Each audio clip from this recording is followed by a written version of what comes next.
I want to tell you about Adunola. She was 34 years old, living in a one-bedroom flat in Lekki, building a career she was proud of, eating well, sleeping well, going to the gym on Saturdays. From the outside, Adunola had moved on. From the inside, she had not moved an inch. Welcome to the Afro Tales with Kemi, where African stories are told slowly, honestly, and with meaning. So sit back, open your heart, and walk with me through today's tale, told as always, the African way. I am Kemi Iwalesin. 3 years earlier, her business partner, her closest friend of 11 years, had taken everything. Not just the money, the clients, the contacts, the idea they had built together from nothing. She had even taken the name of the business and registered it in her own name alone. Adunola found out on a Tuesday morning when a client called to say they had signed a new contract with the other company. The company with her idea, her branding, her years of work, and a name she did not recognize. She sat at her desk for 3 hours and did not move. Then she called a lawyer.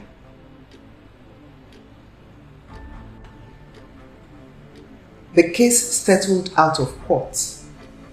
Adunola received a fraction of what she was owed. The former friend never apologized, never called, never acknowledged that she had done anything wrong at all. She had simply moved on. Meanwhile, Adunola, successful, put together, high-functioning Adunola, was replaying the betrayal in the shower every morning, rehearsing arguments she would never have, rewriting conversations that had already ended, lying awake at 2 a.m. calculating what she could have done differently. 3 years later, every day, the friend was asleep somewhere in Betrayal Island, unbothered, unknowing, completely free.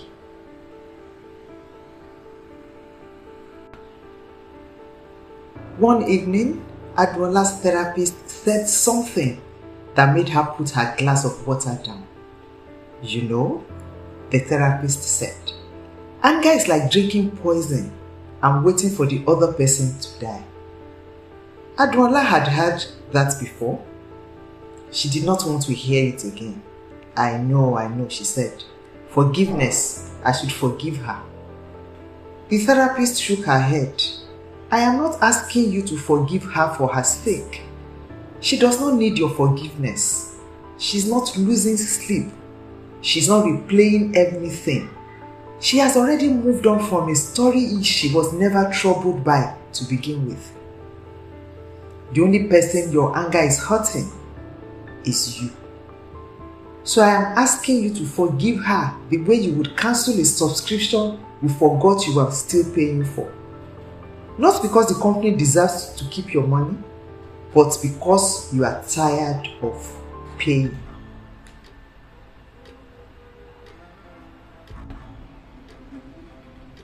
Adunola drove home that night and sat in her car in the parking lot for 40 minutes. She thought about the gym membership she paid for, the Saturday mornings she gave to her body, not because her body had done anything for her lately, but because she deserved to be strong. She thought about the therapy itself. She was paying every month, not for the therapist, for herself. But she thought about the sleep she lost, the relationships she had pushed away because she was too angry to be present, the opportunities she had passed because her energy was still bleeding into a wound that someone else had made and walked away from. she thought about her former friend. Somewhere on the island, sleeping soundly, not thinking about Adunola at all. And she thought, why am I still giving her my Saturdays mornings? Why am I still giving her my 2 a.m.? Why am I still giving her anything?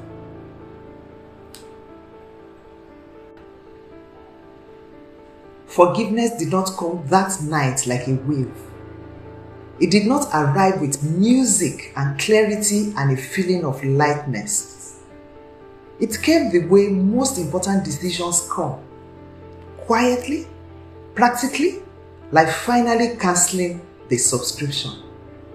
Not because her former friend deserved peace, but because Adunola did. Not because what happened was okay. It was not okay. It would never be okay.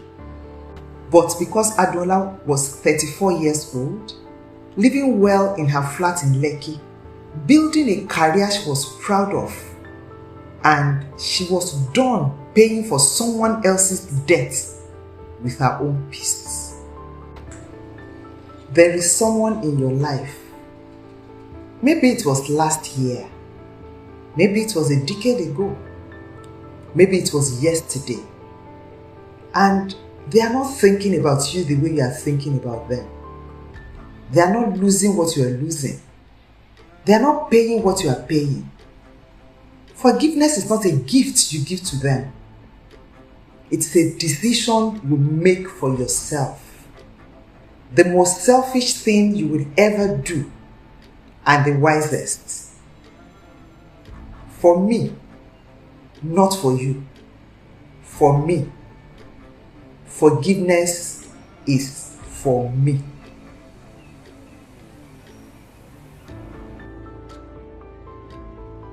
Every story is a mirror. Where did you see yourself in this story?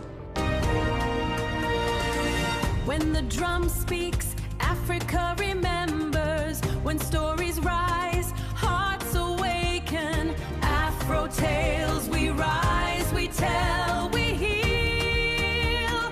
Stories carved in fire and steel.